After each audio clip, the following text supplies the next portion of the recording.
कहा है भारतीय सेना के शौर्य पराक्रम और वीरता के बारे में और पाकिस्तान को जो डैमेजेज हुए, जो आज उन्होंने जानकारी दी, उसके बाद जो हमारा सवाल है, जो प्रधानमंत्री से हम बार बार पूछते हैं, पूरा देश पूछता है, वो आज और मुझे लगता है जोर से पूछना चाहिए कि आप जब इतनी मजबूत सेना, इतना आगे हम बढ़ रहे थे, तो अचानक किसके दबाव में आकर आपने ऑपरेशन सिंदूर रोक दिया? और ट्रंप पहला ट्वीट करके बताते हैं कि सीज फायर हो गया। ये दबाव क्यों था? इस दबाव का भारत को क्या लाभ हुआ? बहादुर सेना और कायर प्रधानमंत्री।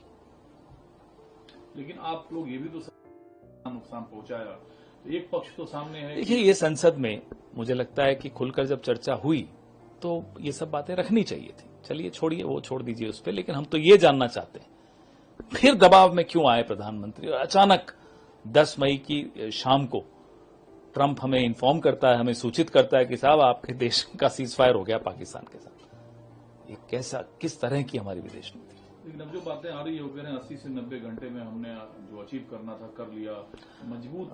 रक्षा मंत्री ने 22 मिनट कहा, छोड़ दीजिए उसको। रक्षा मंत्री 22 मिनट कहते हैं, प्रधानमंत्री 20-22 मिनट कहते हैं, तो छोड़ दीजिए इन सब बातों को। सीज फायर करने का दबाव किसका था? क्यों सीज फायर की घोषणा अमेरिका से हुई?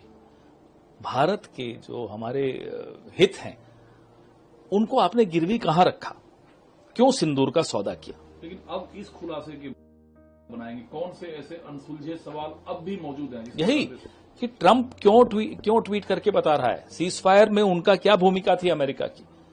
एक बार भी प्रधानमंत्री 2-पौने-2 घंटे का लफाजी किए पार्लियामेंट में, एक बार ये नहीं बोले कि ट्रंप झूठ बोलता है। और ट्रंप से आपको मिल क्या रहा है? वो तो रोज आपके खिलाफ काम कर रहा है, फिर भी आप हिम्मत नहीं जुटा पाते ये कहने की कि वो झूठ बोल रहा है। मतलब या तो वो सच बोल रहा है। जब तक हमारा प्रधानमंत्री नहीं बोलेगा कि ट्रंप झूठ बोल रहा है, तो और क्या माने हम? पहला ट्वीट भी वहीं से आया, तो मानना पड़ेगा। जगदीप धनखड़ साहब कहाँ लापता है पता नहीं, हमने फोन किया, बात नहीं हो रही है। भाई देखिए, ये जो नेतृत्व है आज भाजपा का, चिंता हो जाती है लोगों को। इस नेतृत्व के बारे में हम बहुत कुछ जानते हैं, आप भी सब कुछ जानते हैं, सिब्बल साहब और ज्यादा जानते हैं, तो जाहिर है स्वाभाविक है चिंता।